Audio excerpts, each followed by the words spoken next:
Matter of fact, let me just tell you this. Real estate is the number one wealth builder, period. It's the number one. So why reinvent the wheel? If it's number one, it's number one for a reason. 90% of millionaires are made through real estate.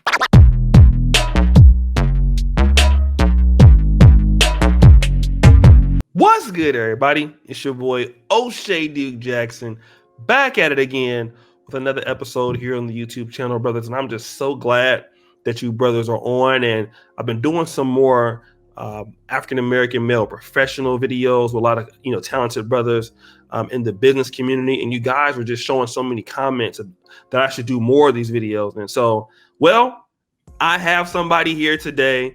It's a really good friend of Brother Pocket Watching, of JT. He's a really talented brother. I'm gonna let him explain himself and what he does. Go ahead, family. Hello, everyone. I first want to say thank you, O'Shea, for giving me the opportunity to get on your platform. I really appreciate it. But my channel, Orlando Minor, allows individuals to get into real estate. I want to help everyone get into their first rental property, and that's my job, talking about credit, finances, and diving deep into getting you that wealth that everyone wants, especially that generational wealth. So that's what my channel is about. Okay, and give him a round of applause, brothers, for that. So I really thank you, brother, because we got a lot of different guys over here now. The lead attorney, he's a family divorce lawyer, so he break up families and shit. Pocket Watching is an accountant who calls out scams. Okay. And now we have Brother Orlando, who is into real estate and real estate finance. So before we get into today's topic, let's talk about a little bit of your background and how long have you been doing what you've been doing in this industry? So I've been in real estate financing for about 16 years. I've been doing in real estate investing for about 14 to 15 of those years. So, and I also have a degree in accounting, just like JT.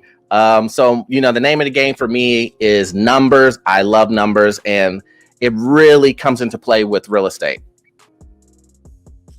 Okay, got it. So let me do this. Today's topic, because I have the Black Manosphere audience. Okay. A lot of brothers, and as African American men, which we are, and you from the so we both African Americans. A lot of our men have the potential to earn. And when we talk about a lot of guys that make a lot of money, or they make some money, some of them have really good trades, truck drivers, stuff like that. You see a lot of guys, if you think about it and play it back in your mind, spending money on dates, spending money on OnlyFans. Stop the show. I've done that too. But just spending money on women, doing those things, Jordans and stuff like that. But when you look at brothers' assets, it's bleak, right? And it's nothing there. But then you always hear the excuse that, man, that stuff is too much. I don't have the money for this. But then they have the money for everything else. Why are brothers so focused, you think, on spending money on women, but then neglecting the things like real estate investment and things that bring money in the long term? Well, I think that's just the case. The reason why people will spend money on girls is because it's that instant gratification. Real estate or any type of investment, you're in it for the long haul. This isn't some, put the money down tomorrow, you've double it. It is an asset, and you have to be ready in the long run for it to work. If not, it won't work. That's the problem. This fast food mentality of thinking that you're going to get rich tomorrow off of invested in real estate, it doesn't work. Now, let's talk about that fast food mentality, because you see so many people chasing that mindset today. Why do you call it the fast food mentality? Well, the reason why I call it the fast food mentality is because, in America, everybody loves, instead of cooking a nice, home cooked meal that's going to take, a couple of hours that your grandma would make, and you would, she would cut up the onions and put the greens in the pot and everything like that, candy yams. A lot of people would prefer just to go to McDonald's when they're hungry, right? Rather than cooking that long, nutritious meal that you're going to get. And that same thing applies to real estate. a lot of times people say, oh man, it's going to take forever. I got to look for a deal. Oh man, I got to come up with a down payment. My credit's got to be good. And it's too many steps in their mind, when these steps you should have already been taken care of from the very beginning. Let's talk about this, because I don't know how you. I know Brother Pocket watching with JT. He had a pretty stable family and things like that. Yep. But a lot of guys don't come from family that educates them on finance and long-term investments, and that represents a lot of our guys. A lot of guys in the African American community are first generation middle class. Maybe the first guy to go to college, and they were not aware of these opportunities. Where do you start if you're a brother and maybe you just get out of college, or you have a really good career and you want to get into real estate, but you're uncertain about how it works? Where do you even start from? Okay. I would say the very first thing is that I want to mention is I'm that exact person. I grew up, single mom, one parent household.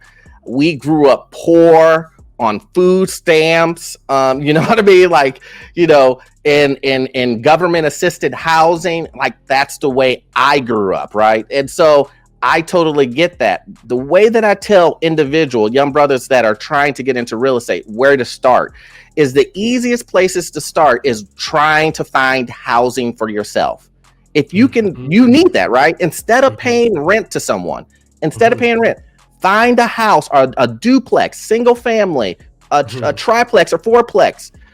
Try to find one of those, and you're trying to house yourself and you want to finance that. The rules allow you to stay in that one of those units for 1 year, and then you can do the same thing the next year, and you can rent out all 4 of those units, and you can get in with 3% down, have at least a mid score of 640 credit score. If you can do those things, it's easy to get into real estate. But a lot of times people will say, oh, that's not easy because I have to get my credit together, or I don't have enough money, I don't have that 3%. Well, that's the only way, that's the easiest way you're going to get into real estate. There is no way you're going to get into real estate by having bad credit, by having no money to put into it. It just doesn't work with it. If that's your mentality, you might as well just say, that real estate's not for me, because that's not going to happen. Let me before we kind of get back into how you turned your life around, because we want to align that with a lot of brothers is watching this. Right. Some guys, I know that you're in the Midwest. I'm from the great state of California, and then you're seeing the prices of homes in California really skyrocket. Really high. If you're in New York City, it's really, really high, right? And then you see a lot of people trying to move to Atlanta, and Atlanta's getting pricey too. So what do you do if you live in these areas where you're like you want to buy, but you live in you live in Los Angeles, and you live in San Francisco, the Bay Area, or places like that where it's really expensive. Some guys are saying that, well, the price is so high, it's intimidating for me to, I'm barely being able to survive right now. I don't know what I need to do. What would you advise somebody that lives in expensive areas, might not be as accommodating as maybe some places in the Midwest or some down south, and they want to get into real estate? What would you say strategically is a good thing they should do? Yeah, I would say the best thing for that person to do is to definitely look outside of your area. If you're in New York or California, we all know that those places are high. Seattle, a single family home is, maybe you may be able to get in for $500,000, but it's more likely $1 million that you're going to have to do. What you want to do in those situations is you want to look at areas like the Midwest, like St. Louis, where I am, and other areas, Tennessee and stuff like that. Look at those areas, Indiana. Those areas will allow you to be able to get in at that 3% and find a house or duplex that's $200,000 that will fit what you're looking for. But here's the fun thing about that is normally if you live in those higher areas, that means that your salary will be higher also. So that means that it's a lot easier for that person to save for the down payment for that $200,000 duplex, rather than trying to find one in California. Okay, so one of the tips that we want to talk about right now is if you live in a place that's expensive, maybe you want to, because you even see companies doing that. Big companies are moving towards, like I think Erica told me they're moving Amazon to Austin, Texas. You see a lot of guys. I know some of the YouTubers that make a lot of money. They're moving to Texas. People are just moving, getting out of expensive areas to have a better quality of life so that they can invest in real estate and build their wealth like that. Right. Great information. Okay, but let me ask you this, because a lot of brothers, will look at your channel. Yeah, you're doing very well for yourself, and you come from an impoverished background. How did you get the skill sets and the things that you needed to do to get to the position where you could invest in real estate? How did you get this knowledge? Who did you talk to?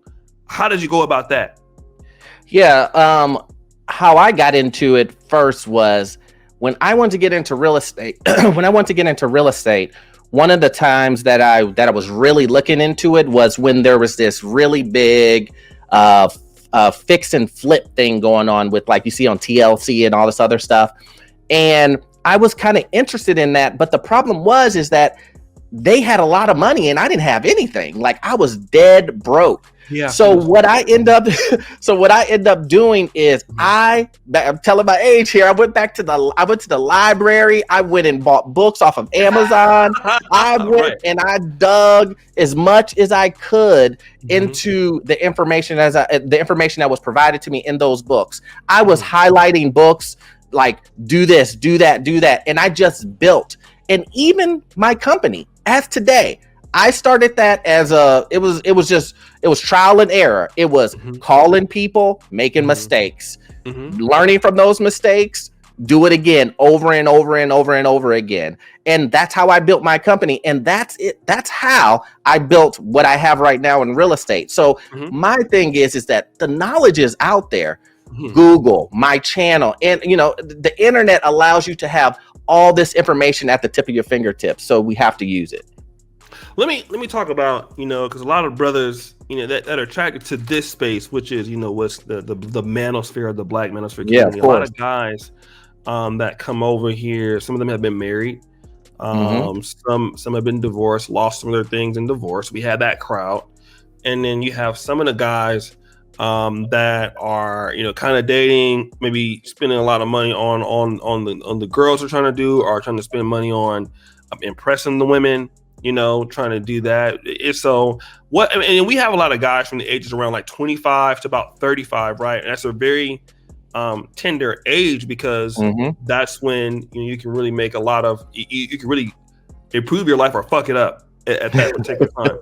So let's give some strategies for some guys like over 40 and up, and then the guys between the ages of, like, let's say like 18 to about 35 or something like that, or whatever. The younger guys, college guys. What are some of the strategies some younger black men that are out there, horny as hell, chasing chicks all in the, here, trying to keep up with the Joneses, buy the new Jordans, because there's so much pressure on young black men right now to have everything. Like 17, supposed to make $100,000 a year, right? So what are the strategies that you're telling them so that they can eventually understand the road to home ownership and homeowner investing? What are the steps that young black men should be taking right now? And then we'll talk about the other guys. Yeah. So when it comes to our young brothers, is that my main goal is to let them know the structures and how important credit is. Like, that is my number one thing, is so that they know how important credit, because if you have credit, it allows you to jump ahead of a lot of people who may not have the best credit. So it allows you to be able to get better financing for real estate. It allows you to get, everything becomes cheaper when it comes to getting a car, financing a dryer or washer, any of those things. It's important. So I try to set the standard for credit and how important it is, because when you're that young, the credit card companies will flood you with credit cards and say, here's free money. And we know if you don't have the background and the discipline of not spending that money, you just getting $5,000 on a credit card, what you going to do with that? I know what I did. I went and bought some rims. I went and bought some speakers, and I put them in my car. And then next thing you know, that gets set to a creditor, and I got that debt and I have to pay it later in my life. When I got to 27, 28, I still had that stuff on my credit. Oh yeah, and then they come to the colleges like and just they're recruiting. I mean, I don't know about now, but when I was in college, I mean, they would be out there Visa, MasterCard, Capital One, like, oh, hey, come here. You want a credit card? Oh yes. But let's talk about this for some of the guys out there. With the first time, I know if you're a first time buyer, right? What are some of the opportunities for guys who are earning, they have good credit, and they want to buy, especially if they're living in certain parts of the East Coast or living in the Midwest, or guys want to relocate? What are some of the opportunities that they have as a first time buyer? Well, the biggest one is you have the down payment option. So you have a programs. Some community banks now allow you to do 100% financing. Now, 100% financing can be a little bit scary for some individuals because it's just 100% financing. It's all that debt on you.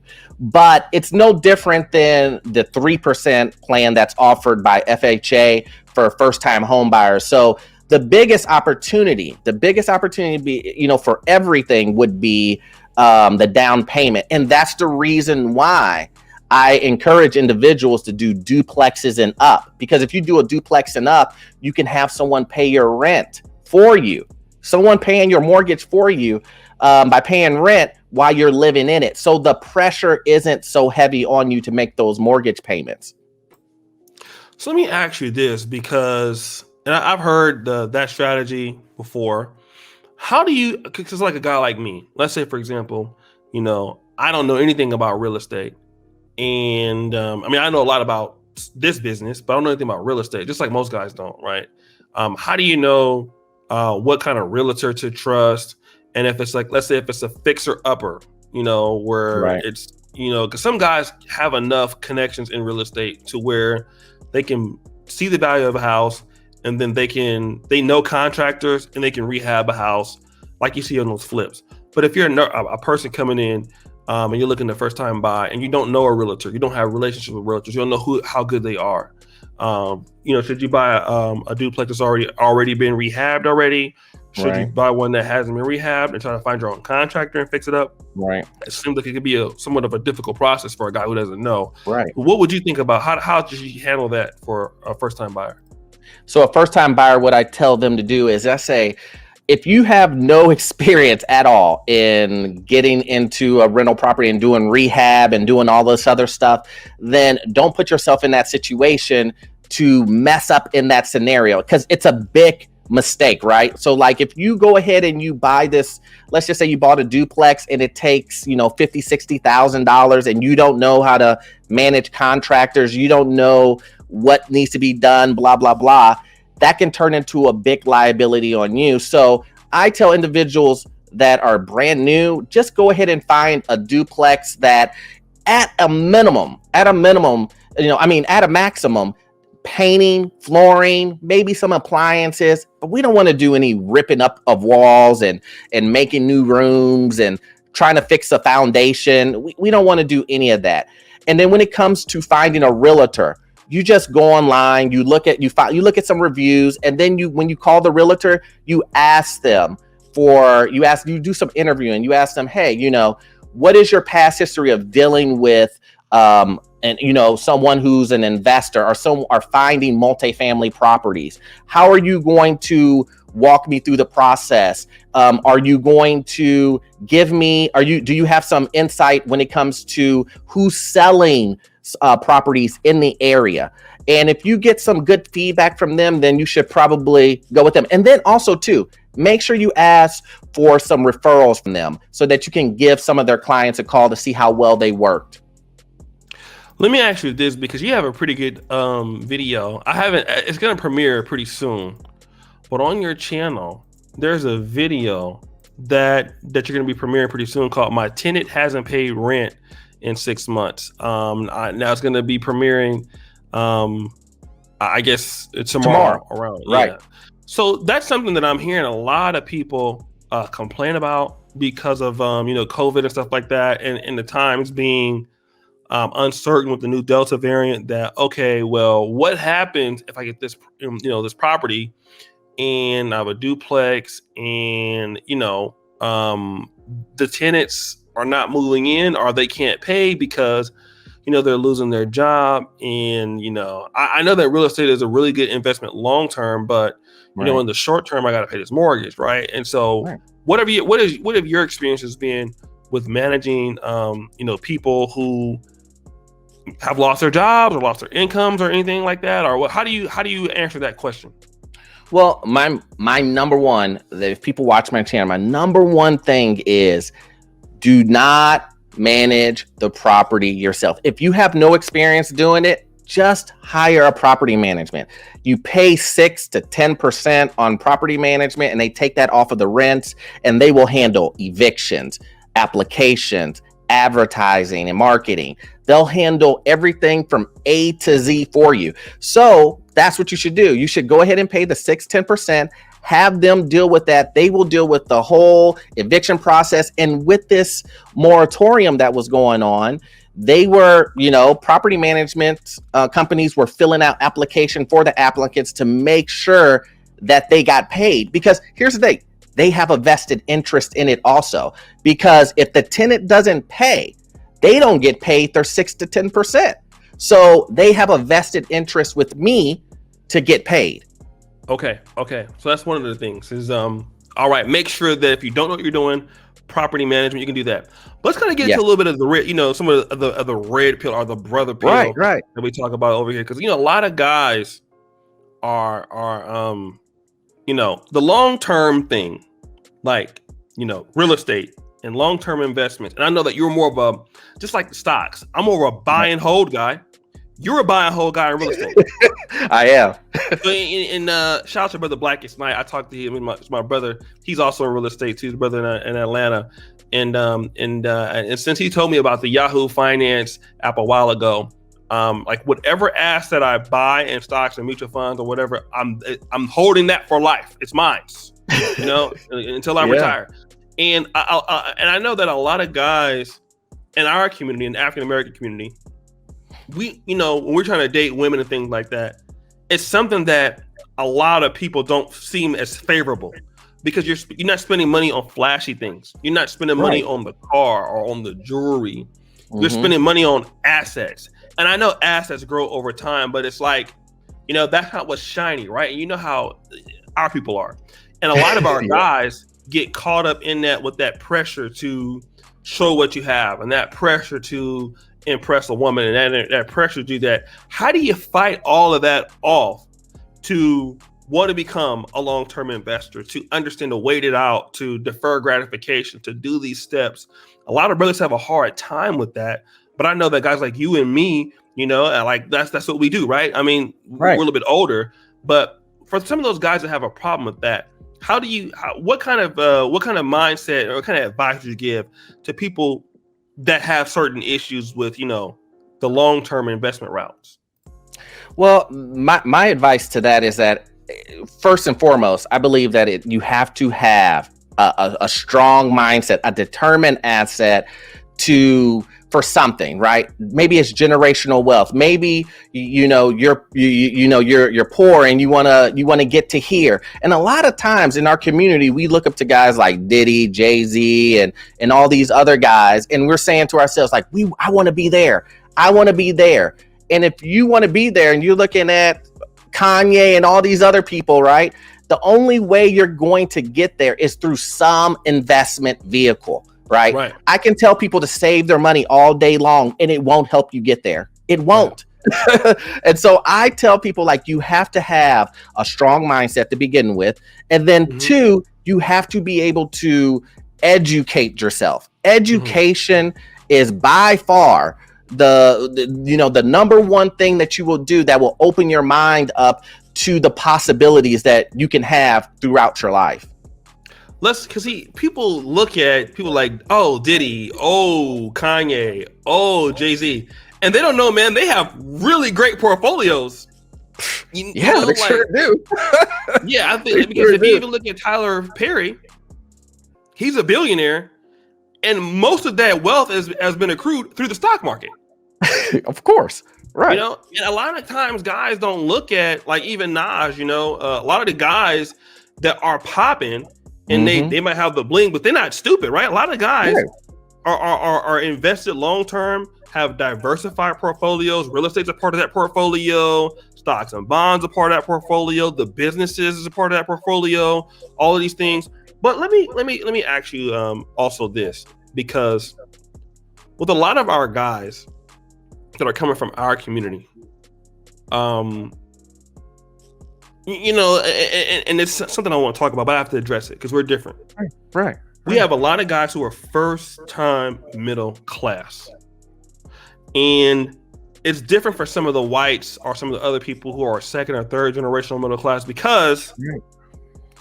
if you're a black man, you come out and you're making 80, 90 grand a year, and let's say you're from, you know, East St. Louis, Right. it's a good possibility that your family or your mom is still in poverty. What I've noticed Yes. over here is that a lot of guys, you know where I'm going with this, Right. a lot of guys are finding themselves having to cover bills or cover things for the family that they have, which is Mhm. stopping them from investing in the vehicle. I see that with not Right. only African American men, I see that with a lot of Right. young African brothers, a lot of guys coming from the Caribbean. You know, they're finding themselves, before they can even make a way for themselves, the family's like, now, okay, like reaching back, okay, now you owe me now that you've made it off your hard work. And Right. I noticed that as a hindrance to certain guys, like, I want to be able to do this, but you know, I have a mom, I have to take care of her. I mean, have you experienced guys that are in the first generational middle class that are experiencing, like, okay, my family's still poor, I Right. have to give them that money, even though my family is mismanaging that money that I'm giving them? That happens all the time. You know, the big thing about that though is that I try to I try to let people know that in those situations, it's super important for you to look at what is the legacy of your family, right? I know, look, I love my mom and, you know, I'll do anything for, but at what point do you have to take care of yourself? Meaning also taking care of your children and their legacy. And you can't reach back. You can't reach back. You can't take your 80, 90,000 and then that 20,000 that you were going to start, you know, investing to grow to whatever amount of money, and then take that $20,000 and then give it to moms. You can't do that if you care. If you care about having a legacy for your children, having something to give to your children, let it be real estate, stocks, or whatever. You can't do that. So I make sure that I point home to that, hey, look, this is not only for you, this is for your children and your legacy, right? And that normally brings the person back and says, okay, yeah, you know, I'll do that, rather than reaching back and then shuffling money that's going to go into a furnace. Let me ask you this, because you know, I know that also a lot of brothers are not in. I know that you do some live streams with Pocket Watching. Yeah. And that's how I met you, was through him. And just in your everyday life, because I know that you're also you're an entrepreneur and you do like a lot of lending and things like that. How important is the networking aspect for you in the Black business community, or in the business community, you know, where you're at? That a lot of brothers, we have a hard time understanding that networking piece. But how do you go about establishing relationships with people that can help you? And even in the real estate industry, like, you know, when you want to rehab or get a contractor, how do you use your networking skills to be able to add on to the business and to manage it from other different ways to improve it? You know, I think one of the biggest problems I think we have in our community, right, the Black community, is that when we look at networking, a lot of times people look at networking as instant, right? Like, I meet you, you do something for me, and it doesn't work. It doesn't work that way. Say it again. You know, and it doesn't work that way. You have to build, you know, credibility. You have to build a relationship with that person, and then once you establish that, and sometimes, guys, look, it may take a year before you circle back around to that person and that person says, oh yeah, you know, and then you do some business. It doesn't happen on your timeline of like a day, a week, okay, I met you and you were rich. Now help me out. It doesn't work that way. And the same thing applies to when you're doing real estate and you're looking for contractors, right? You'll meet someone, and obviously the networking is bound by money, right? I pay you for a service, right? But what ends up happening is that person, if you create a good relationship with you, the money as far as what they charge you goes down. They start reaching out to giving you the number to an electrician or giving you a number to a flooring guy or whatever. And then at that point, the money as far as how much they charge you comes down, right? And then you provide more business to those individuals and see how that network just keeps growing and growing and growing. I refer them to my mom, to my family members, my mom, my friends, my other real estate friends. That's how that networking works. And it's just unfortunate that in our community, we got to really get that out of our head that it's so instantaneous. It just doesn't work that way. Let me ask, because you have a really good video talking about two things I'm seeing here. Why you should wait to buy real estate. So, because I've been hearing that certain like REITs, I read a little bit about them, not much, but certain people are saying, well, yeah, REITs might be a good time to invest, but to buy a house right now might not be the good time to buy. When is the market? Is there certain times in the market, just like stocks are good to buy and not, and the real estate market is a good buyer's market or a seller's market, or does it depend? How do you know? Well, in this market, for sure, 100% is a seller's market. I mean, people are overpaying to get into houses, and so this is 100% a seller's market. But that does not mean that there's no deals to be had. I've purchased real estate. I closed on a property in 2 days. It was a fantastic deal. Like, you can find deals in this market. A good deal is a good deal. So I never tell anyone to say, oh, hey, don't buy now. Don't buy now because this is a seller's market or this is a buyer's market or whatever the case may be.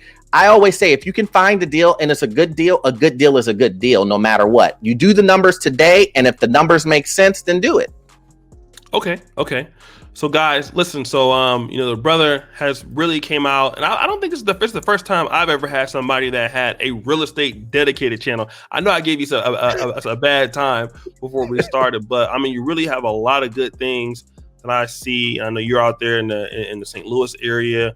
Yep. You go out there, you review properties about how much you make on your fourplexes.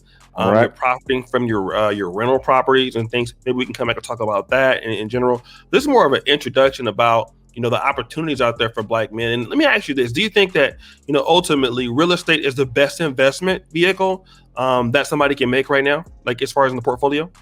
Oh yeah, for sure. It is 100%. Matter of fact, let me just tell you this: real estate is the number one wealth builder. Period. It's the number one. So why reinvent the wheel? If it's number one, it's number one for a reason.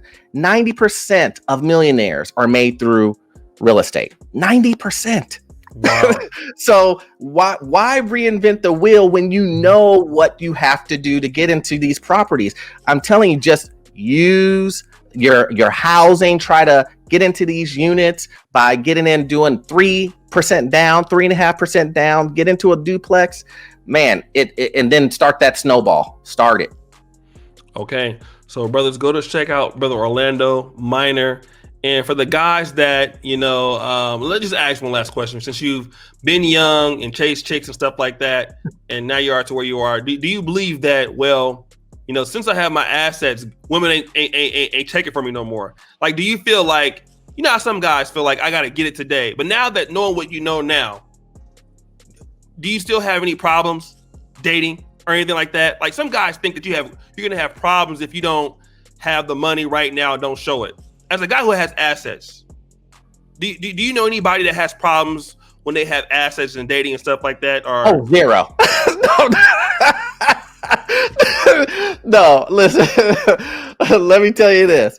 I have clients all the time. That's all I deal with pretty much, because I'm financing multi-million-dollar office buildings, apartment complexes, stuff like that. And I speak to clients all the time that have men who have no problem, zero issues. When you look at their balance sheet, millions and millions of dollars. They have no problem with girls at all. Zero. Not attracting them, not getting them, not keeping them, nothing. Right. So it's nothing. That's why it's good for the brothers to invest in yourself, because, you know, like my grandma used to always tell me, two things gonna be around all the time: water and women. So, you know, make sure that you take care of your business. Brother, go ahead and let people know why they shouldn't subscribe to your channel. Yeah, so subscribe to my channel because you're going to learn the ins and outs of real estate, why you should get into real estate, and why real estate will be your biggest wealth builder to get you to where you want to get to. Right? You want to make $100,000.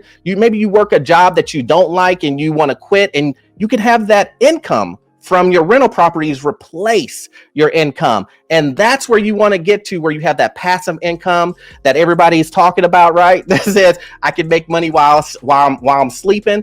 That's what you want. So please come check out my channel. I promise you won't regret it. All right, guys. First comment pin at the top. And as you guys know, the buffoonery remains an all-time high. I'm out.